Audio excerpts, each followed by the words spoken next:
வணக்கம் மக்களே, இந்த வீடியோவில் என்ன பார்க்க போகிறோன்னா, மே 1 முதல் வங்கி பண பரிமாற்றங்களில் நிறைய மாற்றங்கள் வந்திருக்கு. அது என்ன அப்படிங்கிறத பற்றி தான் இந்த வீடியோவில் பார்க்க போகிறோம்.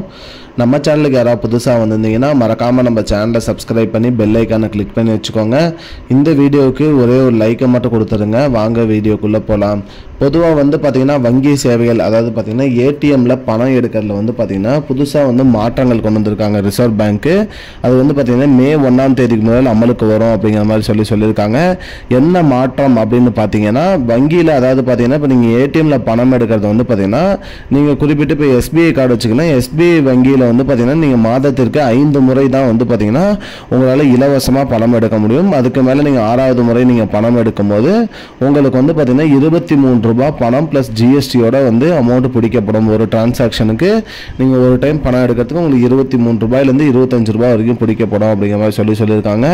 அதே மாதிரி மினி ஸ்டேட்மெண்ட் செக் பண்ணாலும் சரி, இல்லை எந்த ஒரு பேங்க் சேவையும் அந்த குறிப்பிட்ட 5 தடவைக்கு மேலே நீங்கள் செக் பண்ணீங்கன்னா அதற்கு பணம் பிடிக்கப்படும் அப்படிங்கிற மாதிரி சொல்லியிருக்காங்க. இதே நீங்கள் மற்ற வங்கியில் பயன்படுத்துறீங்க அப்படின்னா அதற்கு 3 முறைக்கு மேலே நீங்கள் பயன்படுத்துனீங்கன்னா அங்கேயும் பார்த்தீங்கன்னா 20 to 25 ரூபாய் வரைக்கும் பார்த்தீங்கன்னா ஜிஎஸ்டியோட அமௌண்ட் பிடிக்கப்படும் அப்படிங்கிற மாதிரி சொல்லியிருக்காங்க.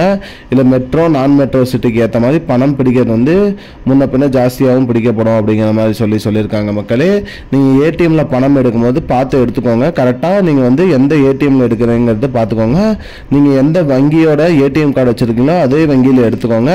பிற வங்கியில் எடுத்தீங்கன்னா உங்களுக்கு 3 முறை தான். நீங்கள் உங்களோட வங்கியில் எடுத்தால் 5 முறை வரைக்கும் எடுத்துக்கலாம்னு சொல்லியிருக்காங்க. மக்களே, இதுதான் மக்களே இப்போதைக்கு வந்த முக்கியமான பயனுள்ள தகவல். இது போன்ற பயனுள்ள தகவலை தெரிஞ்சுக்கொள்ள நம்முடைய சேனலை மறக்காமல் சப்ஸ்கிரைப் பண்ணி வச்சுக்கோங்க. இந்த வீடியோவை உங்கள் ஃப்ரெண்ட்ஸ் அனைவருக்குமே ஷேர் பண்ணிடுங்க. நன்றி மக்களே. I don't understand your jokes, man. Because it's not a joke.